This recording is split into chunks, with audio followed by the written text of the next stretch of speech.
apresentar para vocês, gente, um livro de agora, 2023 para 2024, ainda não chegou no Brasil, não foi traduzido, mas nós temos um pós-fácil, um tipo de pós-fácil do livro traduzido no nosso blog, tá? Então vocês leiam lá, ele vai estar indicado aqui embaixo. Mas é um livro de um filósofo italiano, muito interessante, é uma pessoa com uma cabeça diferente. Ele vem da tradição da esquerda italiana e ele pesquisa inteligência artificial. Então ele tem esse livro aí, O Olho do Mestre, que é uma história social da inteligência artificial. Por que uma história social? Porque a maior parte das pessoas que trabalham com inteligência artificial não tem muita noção de como é que como ela age. No máximo você sabe, os engenheiros, os detalhes técnicos. Mas muitas vezes se fica com a impressão de que ela aí que tá, né? A pessoa tá tão viciada no liberalismo que tudo ela olha pela perspectiva do indivíduo. Então ela individualiza tudo. Ela faz um antropomorfismo liberal. Ela individualiza, ela humaniza tudo que está ao seu redor e individualiza, né? Ela não tem outra visão que não a do indivíduo, né? E ela faz isso com a própria inteligência artificial. Ela acha que a inteligência artificial é um indivíduo, é a réplica de um indivíduo. Daí essas fantasias de robôs humanoides, né? Que são réplicas dos humanos, uma besteira, uma bobagem enorme. E o Matteo Pasquinelli, ele faz uma história social exatamente para mostrar que os modelos criados desde o século XIX para agora, todos os modelos criados que dão margem para a inteligência artificial, eles não são modelos de uma inteligência individual, um cérebro humano funcionando individualmente, como se o cérebro humano funcionasse individualmente. Em outras palavras, eles não são réplicas para substituir trabalhador individual. As inteligências, elas nasceram a partir do modelo da organização fabril, da organização do trabalho. Pesa muito mais para a inteligência artificial a organização do trabalho do que o trabalhador. É muito interessante isso, porque ele tira esta visão do Marx a partir desta ideia aqui, que eu vou até ler para vocês aqui no blog. Olha.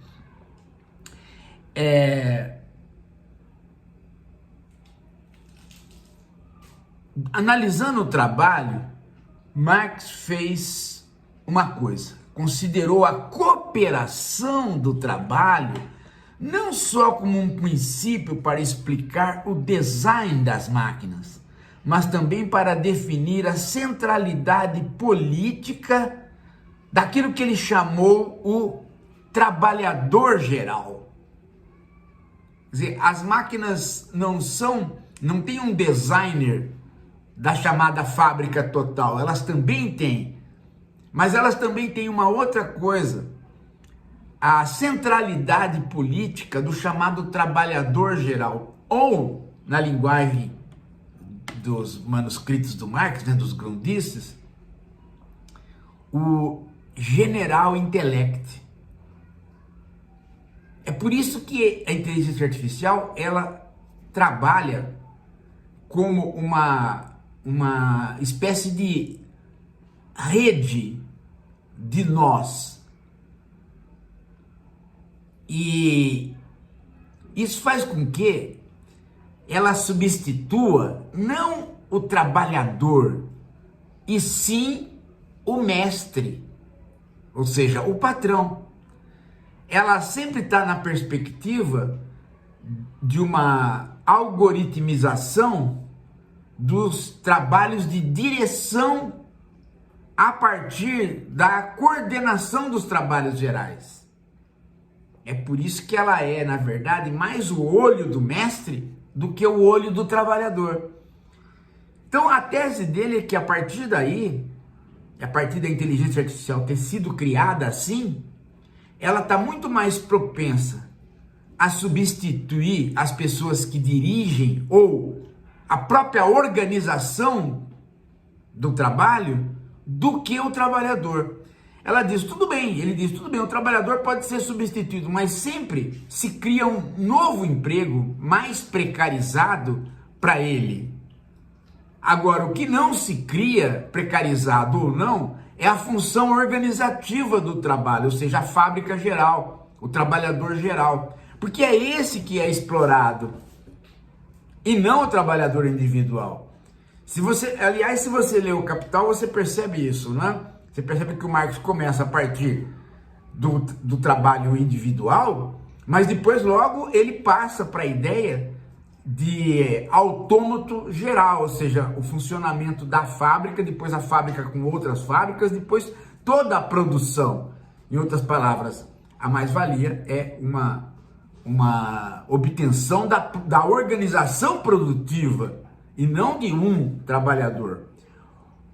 O resultado disso é que a inteligência artificial ela vem deste modelo, portanto ela tende a substituir a organização do trabalho e ela tende a substituir, digamos assim, a própria ideia de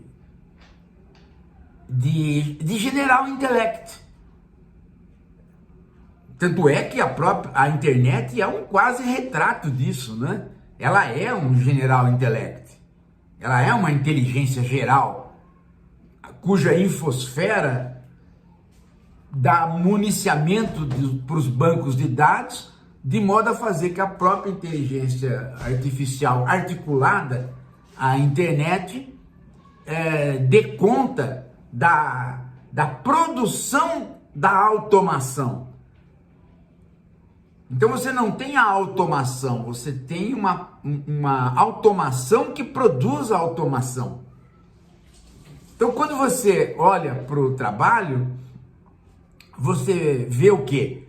Você vê a fábrica, as empresas, a logística, a geopolítica, a centralização do poder, a diversidade da geografia que envolve as fábricas. É isso que a inteligência artificial atinge. Ela é uma algoritmização desta organização. Ela pode até substituir um ou outro trabalhador, mas ela tem potencial para fazer muito mais.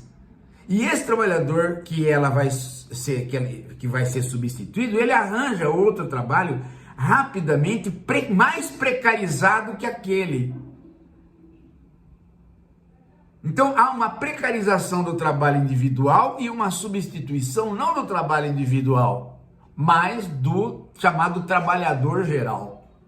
É uma ideia fantástica que está no Capital e que o Pasquinelli vai percorrendo para mostrar como que esta ideia é a que mais captou o modo como a inteligência artificial se desenvolveu na maquinaria que ela se desenvolveu hoje. É muito interessante, muito legal, a ideia é fantástica. Agora, é claro que tudo isso não entra no nosso problema mais específico, que tem a ver com os nossos livros, tá?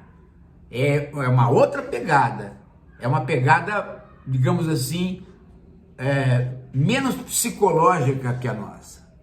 A nossa pegada tem um veio psicológico, psicopolítico, digamos assim, porque ela está preocupada com a interface máquina-homem e está preocupada com a criação da subjetividade deste trabalhador geral. Esse trabalhador geral,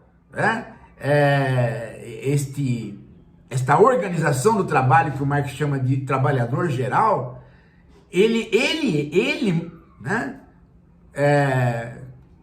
está construindo uma subjetividade a partir de todos os trabalhadores individuais que estão digitando e estão se relacionando com a máquina. Então esse trabalhador geral, ele forma uma subjetividade maquínica.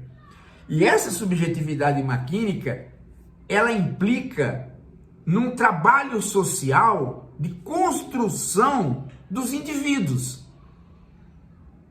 Por exemplo, né, daqui a pouquíssimo tempo, nós vamos ter, como o Berardi diz, o Franco Berardi diz, um outro filósofo italiano, ele diz, né, que daqui a pouco tempo nós vamos ter crianças que aprenderam mais palavras com a máquina do que com a mãe.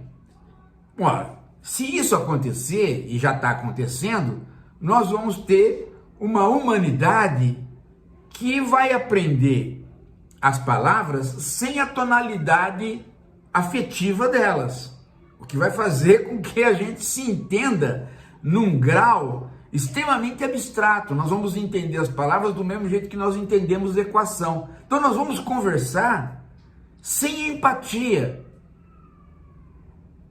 A empatia vai diminuir assustadoramente nas nossas conversas. Por isso mesmo, né, que nós vamos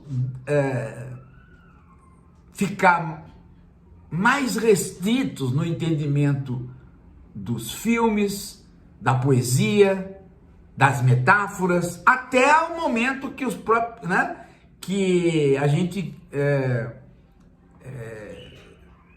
submerja neste ambiente de desafetividade, digamos assim. Bom, essa é a nossa pegada, mas ela tende a ser complementada por esta outra pegada mais sociológica, né, do Pasquinelli, e é exatamente essas duas pegadas que a gente pôs no livro que vai sair, que é o Capitalismo 4.0, tá?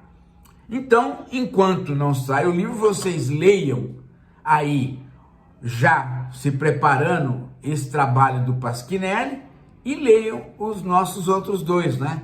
O Semiocapitalismo e o Subjetividade Maquínica. Tá combinado? Tá combinado, hein? Essa história de estudar e de ler tá combinado. Quem que tá fugindo disso? Você aí. Você, tô vendo. Tô vendo um fugindo aí. Tá fugindo. Tá fugindo, né? Tá correndo. Tá falando que, eu não tenho tempo, eu tô trabalhando demais hoje, né? Olha. Tá. Depois não vai reclamar que ficou igual o Bolsonaro, pedindo perdão, falando sou burro, tá? Que nem hoje, né? Entregando uma defesa onde os militares se declaram burros para poder escapar da prisão. Não pode ser assim. Pelo amor de Deus, né? Você não vai querer ser um bolsonarista eterno, um imbecilóide que a qualquer momento pode ficar relinchando na rua. Assim não. Gostaram? Daqui a pouco a gente volta.